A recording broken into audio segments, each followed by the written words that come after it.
So mga tol, alam na nga po ng karamihan na nanggaling po noong mga nakaraang araw si former 3 Division World Champion General Casimero sa Pangasinan upang mag-hangout kasama ang kanyang GF sa bahay ng katim niyang si Kuyang Joseph. Marami nga po ang dumalo kay Casimero sa Pangasinan. Pinasyalan po siya ng kapitan, mga pulis, at pinadalan pa siya ng lechon ng Vice Mayor. At yan nga din po yung chance ng mga tao sa Pangasinan na makapagpa-picture kay Cuadro Alas. At may isa pong dumalo kay Casimero na nagtatrabaho sa radyo.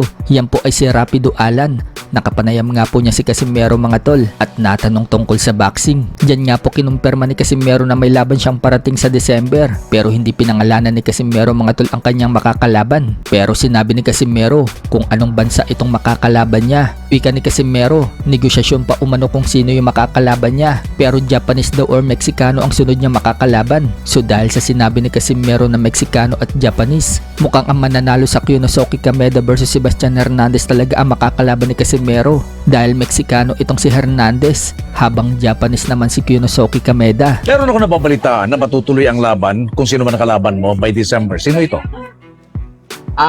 Tatlong prospect namin, may Japanese, may Mexicano.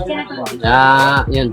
Natanong naman po dyan si Casimero kung sino daw ba talaga ang gusto niyang sunod na makalaban. Sagot ni Casimero, si Naoya Inoue daw talaga ang matagal niya nang hinahangad na makalaban. Marami na nga daw arrangement sa pagitan nila ni Inoue. Subalit parang sinusuportahan daw si Inoue ng gobyerno ng Japan. Parang ayaw daw nila mamantsahan ng record ni Inoue. In short, takot daw sa kanya si Inoue. At muli na naman pong sinabi ni Casimero na siya daw talaga ang totoong monster, hindi si Inoue. Japanese turtle daw si Inoue. Naoya Inoue, you say you are a monster? No, I'm a real monster.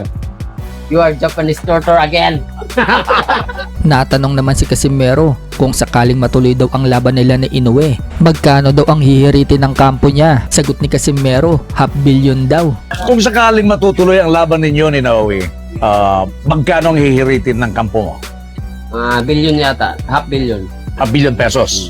Sa kabilang banda naman mga tol, alam na nga po ng karamihan na biniro po ni former 4 Division World Champion Donnie Asnietes itong si Limuel de Barbo kung makikipag-sparring daw ba ito sa kanya dahil inad daw siya sa FB. Sumagot nga po dyan si Limuel at sinabi niyang pwede, pero depende. So nalaman po natin mga tol na hinihintay pala ni Donnie Asnietes itong si Limuel de Barbo dahil pupunta daw pala ng Bisaya itong si de Barbo. Pero mukhang hindi naman bubugbugin ni Nietes itong si Limuel. Bagkus, tuturuan pala niya ito. Sa isang komento po kasi ng pan mga tol, sinabi nito kay Nietes, itrain daw niya si de Barbo para hindi daw matutong lumuhod. Sagot nga po dyan ni Nietes mga tol, pag may time. So ibig sabihin mga tol, tuturuan lang pala ni Nietes itong si de Barbo para mahasa. Magandang pagkakataon naman po yan para kay de Barbo na maturuan siya ng isang former 4 Division World Champion.